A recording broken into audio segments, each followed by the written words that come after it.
පුතාලා දෙන්නෙක් හැදුවා උන් දෙන්නත් ගියා තාත්තා වගේම. තාත්තගේ ඉදිරි පුතාලා ගිහින් නොට්ටියගේ පුතා වුණානේ. මු ආන්සර් කරන්නෙත් නැහැ. ගත්තා. හෙලෝ. චූටි පුතා. උඹ කොහෙද ඉන්නේ? මට දැන් ටික්කර කලින් ශශිගේ කෝල් එකක් ආවා. ඇත්තද බම් මේ උඹ රැට දීලා මහා පාන්දර එනවා කියන්නේ ගෙදර? යකෝ කොළඹ හෝටල් වල වෙඩින් අරගෙන මේ මෙච්චර ණයද මාත්මුතු පරම්පරාවට මගුල් කියාගෙන අසාදයක් ගත්ත මාස 3කින් ඩිවෝස් වෙන්නද බලලා? මොකද උඹ කියන්නේ? අනේ පුතේ උඹ උඹලගේ තාත්තා වෙන්නද යන්නේ? මේක අහගනින් චූටි පුතේ. රටට ඉන්නවා නම් එළදෙනා ඒ උඹලගේ අම්මා මම විතරයි.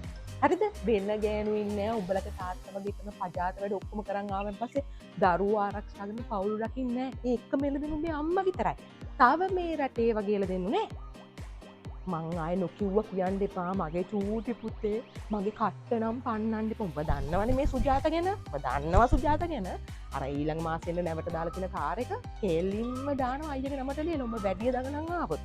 ආත්තා කියනවා තාත්තා යන්න බාරවල තෝ රෑට බොනවලු කියලා. තාත්තා පුතයි තාත්තා විදිහට ගියේ නැත්තම් නොට්ටියගේ පුතා කිව්වලු. තියපන් ෆෝන් එක. එච්ච කරනවා.